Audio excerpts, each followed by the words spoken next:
Hello student, ये structure of atom का video number 4 है। लास्ट वीडियो में हमने इलेक्ट्रॉन के बारे में कंप्लीट डिस्कशन कर लिया था और हमने नया टॉपिक स्टार्ट किया है एनोड किरणें और या कैनाल किरणें और प्रोटॉन की खोज।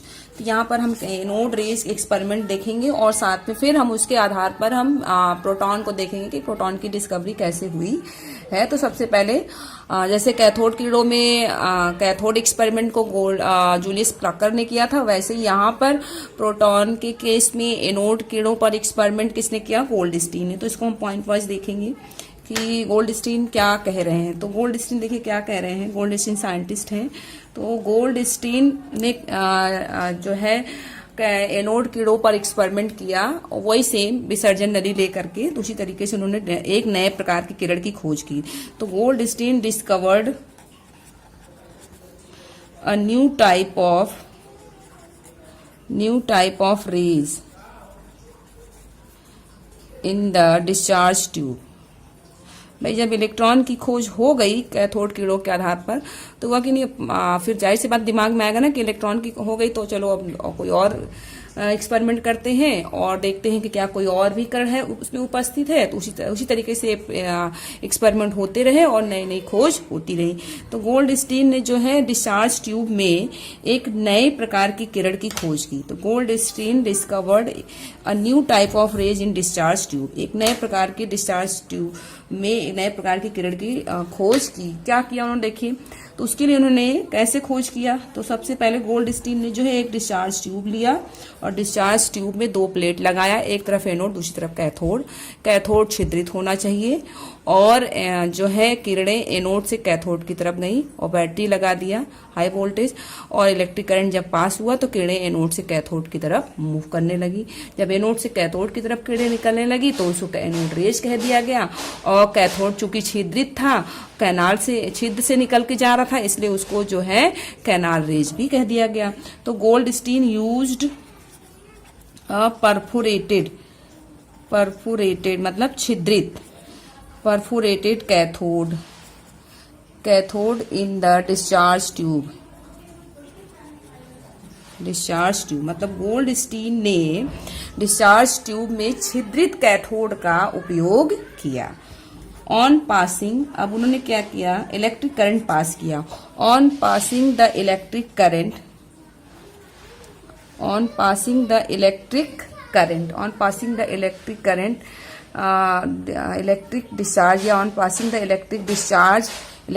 जब पास हुआ, electric discharge at low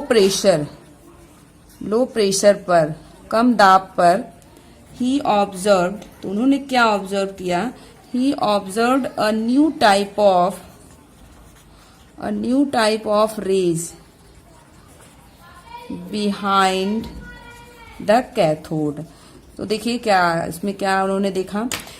Goldstein ने डिस्चार्ज ट्यूब में जो है छिद्रित कैथोड का उपयोग किया और जैसे ही इलेक्ट्रिक करंट जब पास किया गया बहुत ही कम दाब पर गैस को रख करके, तो ये क्या देखते हैं कि जो एक नए प्रकार की किरण जो है कैथोड के पीछे दिखाई देती है। मतलब ऑब्जर्व किया कि कैथोड के पीछे कोई एक नई किरण उन्होंने ऑब्जर्व किया। क्लियर है? अब आगे क्या कह रहे हैं? दीज रेज, भाई चूंकि रेज तो मिल गई, अब इस रेज को क्या कहा? दीज रेज, इस रेज को एक नया नाम दे दिया गया। These rays we are named anode. इस रेज को एनोड रेज कहा गया। इस रेज को एनोड, क्योंकि कैथोड के पीछे किरणें मिली, कैथोड के पीछे जो है रेज देखा, उन्होंने ऑब्जर्व किया। इसका मतलब कि वो कहीं और से आ रही है। किधर से आ रही है? एनोड से आ रही है। तो उन्होंने इन रेज को क्या नाम दे दिया गया? Anode rays. क्यों भाई, क्यों एनोड रेज कहा गया? Because they move from anode to cathode. क्योंकि ये जो किरणें थी वो एनोड से कैथोड की तरफ मूव कर रही हैं। And also named as canal rays, और इसे कैनाल किरणें भी कहा गया। क्यों कहा गया? बिकॉज रेज, ये किरणें जो थी मूव्स फ्रॉम परफोरेशन या फिर कैनाल ऑफ कैथोड, क्योंकि ये किरणें जो थी वो एनोड से होती हुई कैथोड के छिद्रों से होकर के गुजर रही थी। तो जो नई किरण मिली उसे उन किरणों को एनोड किरण कहा गया, क्योंकि जो मतलब एनोड से निकलने वाली किरणों को एनोड रेज कहा गया, क्योंकि वो एनोड से कैथोड की तरफ प्रवाहित हो रही थी। और इसके अलावा एनोड किरणों के साथ साथ इन्हें कैनाल किरणें भी कहा गया। क्योंकि जो एनोड किरणें थी वो कैथोड के कैनाल से छिद्रों से निकल के होकर जाती थी, इसलिए इन्हें कैनाल रेज भी कहा गया। क्लियर है। अब इसके अलावा देखिए अब आगे क्या कहा गया कि दीज जो ये किरणें थी, दीज रेज, इसमें छोटे छोटे पार्टिकल्स उपस्थित हैं। वो पार्टिकल्स क्या हैं? वो पार्टिकल्स पॉजिटिवली चार्ज पार्टिकल्स हैं और उन्हें प्रोटॉन नाम दे दिया गया। क्लियर है। तो दीज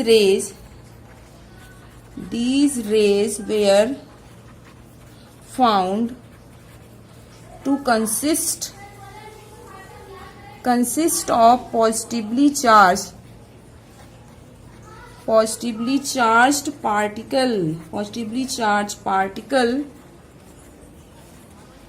called प्रोटॉन। भाई नेगेटिव चार्ज पार्टिकल को क्या नाम दिया गया? इलेक्ट्रॉन। और पॉजिटिव चार्ज पार्टिकल्स एटम के, उनको क्या नाम दिया गया? प्रोटॉन। तो ये जो किरणें थी, कहा गया कि ये जो किरणें हैं, एनोड किरणें हैं, कैनाल किरणें हैं, वो धनावेशित सूक्ष्म कणों से मिलकर बनी हुई है, जिसे नाम क्या दे दिया गया? प्रोटॉन। तो अब यहाँ पर एक डायग्राम भी देखने की, वो विसर्जन नली में क्या हो रहा है, जो सारी चीजें हमने एक्सप्लेन की है, इसको हम विसर्जन नली के द्वारा देख लेंगे। तो देखिए एक डिस्चार्ज ट्यूब लिया है हमारे पास, एक मान लीजिए डिस्चार्ज ट्यूब है, ग्लास की बनी हुई ट्यूब है, डिस्चार्ज ट्यूब। यहाँ वैक्यूम क्रिएट किया गया है, इसमें वैक्यूम पंप है, ये वैक्यूम पंप। क्लियर है। और एक तरफ क्या लगा दिया? एनोड, और दूसरी तरफ कैथोड लगाया। पर ये जो कैथोड था कुछ ऐसा था, उसमें छोटे छोटे छिद्र थे, ये टूटा हुआ नहीं है, बल्कि ये क्या है, इसमें छोटे छोटे छिद्र हैं, ये छिद्र है, कैनाल है इसमें। तो और ये था एनोड, और ये वाली जो प्लेट थी, ये प्लेट आपकी क्या है? ये आपकी कैथोड है। कैथोड निगेटिव चार्ज है, एनोड जो है पॉजिटिव चार्ज। ये आपकी एनोड प्लेट हो गई। ठीक है। उसके बाद इसको करंट इसमें प्रवाहित किया। जब करंट प्रवाहित किया मतलब करंट की सप्लाई हुई, तो यहां से जो रेज निकली वो देखिए कहां से होकर के गुजर रही है? इन छिद्रों से होकर के, ये कैथोड के छिद्रों से, कैनाल से होकर के ये रेज जो है वो निकल रही हैं, इसलिए इनको क्या नाम दे दिया गया? Canal raise. तो ये क्या है? देखिए परफोरेटेड कैथोड है, ये कैथोड नॉर्मल नहीं बल्कि परफोरेटेड कैथोड प्लेट है, इसमें छोटे छोटे छिद्र हैं और यहां से निकल रहे हैं, इसलिए इन किरणों को क्या कहा गया? एनोड रेज कहा गया। एनोड रेज एंड और क्या नाम दिया गया? Canal raise. आई बात समझ में? तो किरणें किधर से किधर की तरफ निकल रही है? एनोड से कैथोड की तरफ, इसलिए एनोड किरणें, और कैथोड के छिद्रों से होकर के निकल रही है, इसलिए इसे कैनाल किरणें भी कहा गया। तो सिंपल सा एक्सपेरिमेंट, जस्ट लाइक कैथोड किरणों की तरह, कैथोड एक्सपेरिमेंट की तरह एनोड किरणों का भी एक्सपेरिमेंट किया गया और सिंपली डिफाइन कर दिया गया कि हाँ एनोड किरणें जो हैं वो डिस्चार्ज ट्यूब में एनोड किरणें पाई गई। एनोड किरणों को दिखाया, वो सामने वाली दीवार पर आकर के टकराती थी और एक प्रकार का प्रकाश उत्पन्न होता था, जिस तरीके से कैथोड किरणों वाले एक्सपेरिमेंट में। सिंपली क्लियर, कोई कंफ्यूजन न रखेंगे। कैथोड किरणों में जूलियस प्लकर ने डिस्चार्ज ट्यूब लेकर के किया, और एनोड किरणों के एक्सपेरिमेंट में गोल्डस्टीन ने डिस्चार्ज ट्यूब लिया, एक तरफ एनोड लगाया, उसमें इस तरफ कैथोड लगा था, इस तरफ एनोड लगा था, इसमें इस तरफ एनोड है, इस तरफ कैथोड है। किरणें एनोड से कैथोड की तरफ मूव कर रही, उसमें किरणें कैथोड से एनोड की तरफ मूव कर रही थी। वहां सिर्फ कैथोड किरणें ही नाम दिया गया, क्योंकि कैथोड से एनोड की तरफ मूव करती, लेकिन यहाँ पर एनोड किरणों के साथ साथ कैनाल किरणें भी कहा गया। क्यों? क्योंकि एनोड से कैथोड की तरफ मूव कर रही थी, इसलिए एनोड किरणें, और साथ में जो कैथोड प्लेट इसमें ली गई थी उसमें नॉर्मल कैथोड प्लेट ली गई, लेकिन यहाँ पर जो कैथोड प्लेट ली गई उसमें छोटे छोटे सूक्ष्म छिद्र उपस्थित हैं, इसलिए इनको क्या नाम दे दिया गया? कैनाल किरणें भी कहा गया। क्लियर है? आगे देखेंगे। आगे अब ये हो गया एक्सपेरिमेंट, एनोड किरणों के ऊपर एक्सपेरिमेंट हो गया on the basis of anode plate, और डिस्चार्ज ट्यूब के आधार पर एक्सपेरिमेंट हो गया। अब जब एक्सपेरिमेंट हुआ तो अब हम देखेंगे कि जो एनोड किरणें हैं वो उनकी क्या प्रॉपर्टी, उनकी क्या गुण हैं। तो नेक्स्ट टॉपिक हमारा प्रॉपर्टीज ऑफ, सेम उसी तरीके से जैसे कि एनोड का। यदि आप एनोड कीड़ों एक्सपेरिमेंट, एनोड कीड़ों और इलेक्ट्रॉन की डिस्कवरी को ध्यान से पढ़ेंगे तो आपको प्रोटॉन की डिस्कवरी और एनोड कीड़ों के एक्सपेरिमेंट में बहुत दिमाग नहीं लगाना पड़ेगा, क्योंकि सब कुछ लगभग मिलता जुलता है, प्रॉपर्टी भी इनकी लगभग मिल रही है। तो एक को अच्छे से पढ़ें, दूसरा अपने आप याद हो जाएगा। तो properties of anode rays, properties of anode rays, anode rays की क्या क्या प्रॉपर्टीज है इसको देखेंगे। सिंपली कैथोड कीड़ों को ध्यान में रखते हुए प्रॉपर्टी को डिस्कस करेंगे ताकि हमें याद हो जाए। देखिए हमने कहा था कैथोड कीड़ों में क्या कहा था कि कैथोड कीड़े सीधी रेखा में चलती हैं, यहां पर भी एनोड कीड़े सीधी रेखा में चलती हैं, तो दोनों को साथ में याद रखेंगे। Anode rays travel in straight line, तो एनोड रेज जो हैं वो सीधी रेखा में चलती हैं। कैसे सिद्ध करेंगे, जैसे एनोड कैथोड कीड़ों में सिद्ध किया था। वहां पर क्या किया था कि जो है कैथोड रेज, कैथोड कीड़ों के रास्ते में एक छोटा सा पदार्थ रख दिया गया, हल्का पदार्थ रख दिया गया था जिसकी छाया बनती थी सामने वाली दीवार पर। यहाँ पर भी उसी तरीके से पदार्थ रख दिया गया और एक शैडो प्राप्त हुआ। तो बहुत डिटेल में यहाँ डिस्कस नहीं करेंगे, सिंपली हाँ कैथोड कीड़े सीधी रेखा में चलती हैं, एनोड कीड़े भी सीधी रेखा में चलती हैं। नेक्स्ट पॉइंट नंबर 2, वहां पे क्या कहा था कि एनोड कीड़े सूक्ष्म कणों से मिलकर बनी होती हैं, ठीक है। तो एनोड कीड़े भी क्या कम है, एनोड कीड़े भी सूक्ष्म कणों से मिलकर बनी होती हैं। तो एनोड रेज कंसिस्ट ऑफ या made up of, consist of small particle, मतलब जो है आपकी एनोड कीड़े जो हैं वो सूक्ष्म कणों से मिलकर के बनी हुई होती हैं। तो एनोड कीड़े सीधी रेखा में चलती हैं और एनोड कीड़े सूक्ष्म कणों से मिलकर के बनी हुई होती हैं। कैसे इसको सिद्ध किया गया, वही हल्का पहिया रखा गया और जब कीड़े निकली तो वो क्या करती थी, पहिए को घूम जाता था, पहिया हिलने लगता था, जो सिद्ध करता है कि एनोड कीड़ों में सूक्ष्म कण उपस्थित हैं।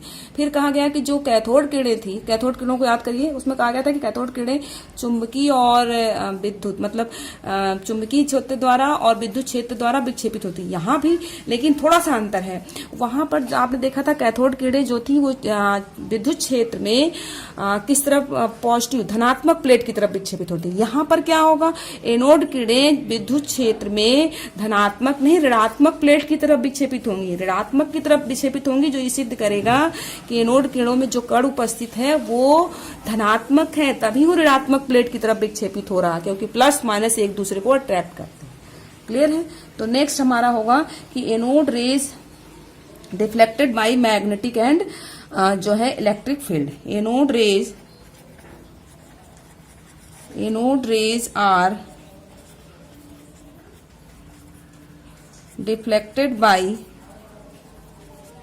Magnetic and electric field.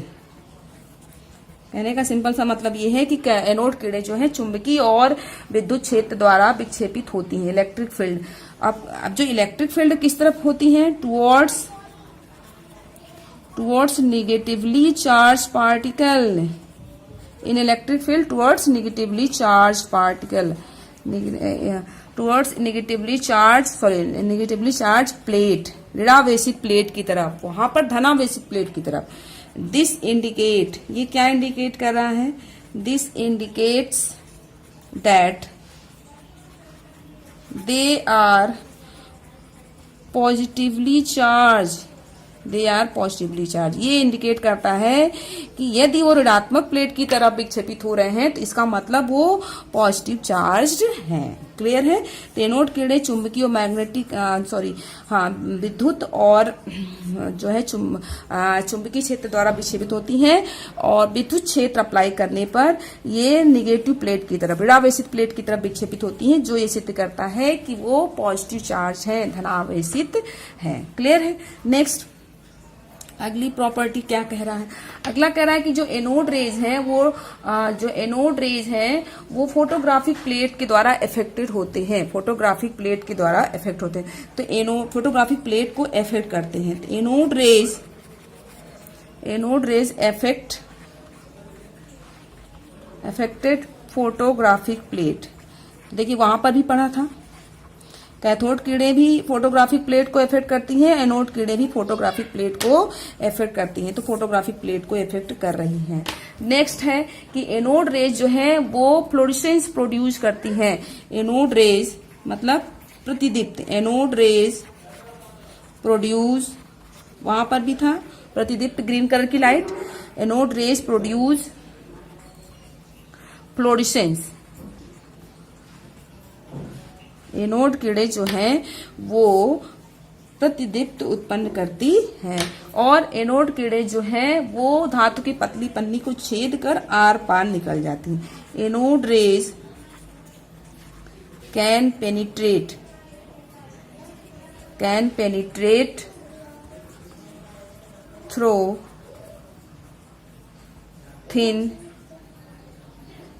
Thin metal foil. जो एनोड किरणें हैं वो क्या करती हैं, धातु की पतली पन्नी को बेद कर बाहर निकल जाती हैं। क्लियर है? तो ये गुण हो गए, बिल्कुल आपके एनोड किरणें कैथोड किरणों की तरह मैच कर रही हैं, बस ये धनावेशित है और वो ऋणावेशित था। ठीक है, आगे अब क्या कंक्लूजन निकला भाई, इन सब चीजों से क्या कंक्लूजन निकला, तो देखेंगे। कंक्लूजन निकला सारे प्रॉपर्टी को डिस्कस करने पर ये कंक्लूजन निकलता है कि प्रोटॉन जो है, a proton is a fundamental particle,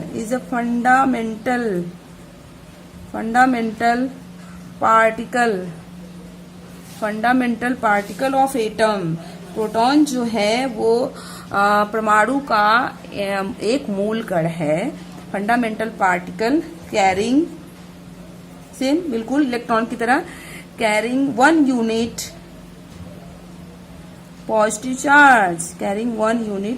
charge, clear. कहने जिस तरीके से इलेक्ट्रॉन जो है परमाणु का एक मूल कण जिसके ऊपर ऋणावेश उपस्थित होता है, ऋणावेशित होता है, उसी तरीके से प्रोटॉन एक प्रकार का मूल कण है परमाणु का जो कि धनावेशित होता है, जिसके ऊपर धनावेश उपस्थित होता है। अब इसका थोड़ा सा चार्ज और मास रेशियो देख लेंगे प्रोटॉन का, जैसे इलेक्ट्रॉन में देखा था। तो प्रोटॉन का charge and mass ratio, charge and mass ratio of proton का चार्ज और मास रेशियो देख लेंगे थोड़ा सा। यहाँ पर क्या है देखिए, तो E/m ऑफ प्रोटॉन, ये कितना है, दैट इज 9.579 इंटू 10⁴ कूलाम पर ग्राम। ठीक है, और प्रोटॉन का चार्ज ऑफ प्रोटॉन का चार्ज यानी E कितना है, दैट इज 1 बस वो 1.6 इंटू 10⁻⁻19 कूलाम था, माइनस था, यहाँ पे प्लस 1.60217 इंटू 10⁻⁻19 कूलाम, वो माइनस में ये प्लस में, बस यही है। नेक्स्ट है मास ऑफ प्रोटॉन यानी कि m दैट इज 1.6726 इंटू 10⁻⁻24 ग्राम। तो ये प्रोटॉन का charge by mass ratio charge हो गया और ये मास हो गया। क्लियर है? तो इस तरीके से प्रोटॉन की डिस्कवरी हो गई by the help of anode rays experiment. Clear है? अब जब प्रोटॉन की खोज हो गई, इलेक्ट्रॉन की खोज हो गई, तो नेक्स्ट हमारे पास तीसरा फंडामेंटल पार्टिकल मूल कण बचता है, वो क्या है, that is neutron. The next topic है हमारा डिस्कवरी ऑफ न्यूट्रॉन। तो न्यूट्रॉन की डिस्कवरी बहुत ही सिंपल सा, इसको हम बहुत शॉर्टकट छोटे वे में इसका स्टडी किया गया। तो इसके लिए क्या किया गया कि जो न्यूट्रॉन की डिस्कवरी किसने की, चैडविक ने। न्यूट्रॉन की डिस्कवरी किसने की है चैडविक ने। तो न्यूट्रॉन बताया हमने आपको, neutron were discovered by James Chadwick, पूरा नाम दैट इज जेम्स चैडविक। तो न्यूट्रॉन की खोज किसने की है, जेम्स चैडविक ने। क्लियर है? फिर अब अपने एक्सपेरिमेंट में चैडविक ने क्या किया, तो न्यूट्रॉन की खोज बहुत ही सिंपल तरीके से इन्होंने क्या किया कि बेरिलियम तत्व पर अल्फा किरणों की बमबारी की। बेरिलियम एलिमेंट पर, बेरिलियम पर जो है अल्फा कणों की बमबारी की गई, तो एक जो है एक प्रकार की बेधी किरणें निकली, एक प्रकार की बेधी पेनिट्रेटिंग किरणें, एक प्रकार की हाईली पेनिट्रेट एक बेधी किरण बाहर निकली। और फिर उस किरण को जेम्स चैडविक ने जब अध्ययन किया तो ये ज्ञात किया कि जो सूक्ष्म कण अल्फा किरणों की बमबारी करने पे निकला है वो विद्युत उदासीन है, और उस जिसका द्रव्यमान जो है, जिसका भार जो है वो हाइड्रोजन एटम के लगभग बराबर होता है, और उसको उन्होंने न्यूट्रॉन नाम दे दिया गया क्योंकि वो न्यूट्रल था। उदासीन यानी न्यूट्रल था, इसलिए उसको नाम उन्होंने न्यूट्रॉन दे दिया। तो सिंपल सा बेरिलियम एलिमेंट पर अल्फा कणों की बमबारी करने पर जो कण निकला वो न्यूट्रल था, उसको उन्होंने न्यूट्रॉन कह दिया, बस और कुछ नहीं किया गया एक्सपेरिमेंट में। तो ही बम्बार्डेड, उन्होंने क्या किया, बम्बार्डेड यानी बमबारी, he bombarded a thin foil of beryllium, ठीक है, बेरिलियम धातु पर अल्फा कणों की बमबारी। He bombarded a thin foil of beryllium with alpha particle. Clear. तो बेरिलियम पर किसकी बमबारी की गई, अल्फा पार्टिकल्स की। और क्या ऑब्जर्व किया गया, क्या ऑब्जर्व किया, and observe that highly penetrating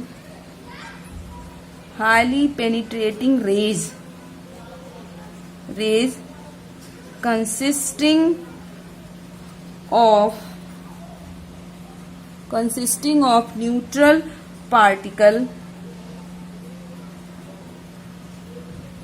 were produced। Clear. तो सिंपली आप इसको समझे मैं क्या कह रही हूँ, कॉम्प्लिकेटेड नहीं, सिंपल सा कि जो है चैडविक ने क्या किया, बेरिलियम धातु पर, बेरिलियम तत्व पर अल्फा कणों की बमबारी की। तब उन्होंने ऑब्जर्व किया, उन्होंने ये ज्ञात किया कि देखा कि एक बहुत ही एक प्रकार की बेधी किरण बाहर निकल रही है जो कि न्यूट्रल है, जो कि न्यूट्रल है, उदासीन है, निकलती है। ठीक है। नेक्स्ट, मतलब अल्फा कणों पे बमबारी की गई बेरिलियम पर अल्फा कणों की बमबारी की गई, तो एक प्रकार की बेधी किरण निकली जो कि न्यूट्रल, उस पर कोई चार्ज नहीं था, न पॉजिटिव था न तो धन आपका निगेटिव था, न्यूट्रल, कोई आवेश नहीं था। ठीक है। तो लास्ट फिर क्या कहा उन्होंने कि दीज पार्टिकल्स जो है, जो पाए गए हैं, इनका मास कितना होता है, these particles were found to have mass कितना, दैट इज 1.675 इंटू 10 की पावर -27 kg, इतना मास, एंड वेयर नेम्ड, और इसको कहा क्या उन्होंने, इसको नाम दे दिया, दैट इज न्यूट्रॉन। न्यूट्रल से बन गया न्यूट्रॉन, न्यूट्रल से क्या बन गया, न्यूट्रॉन बन गया, उन्होंने इसको नाम दे दिया न्यूट्रॉन। उन्होंने कहा कि जो पार्टिकल्स निकल रहे हैं अल्फा कणों की बमबारी करने पर, उसका मास इतना है, और उसको उन्होंने न्यूट्रॉन कह दिया क्योंकि वो न्यूट्रल था, इसलिए न्यूट्रॉन कहा। क्लियर। तो लास्ट में कंक्लूजन क्या निकला कि जो न्यूट्रल पार्टिकल जो न्यूट्रॉन है, एक प्रकार का फंडामेंटल पार्टिकल है एटम का, जो कि विद्युत उदासीन होता है और जिसका मास लगभग हाइड्रोजन एटम के बराबर होता है। इसको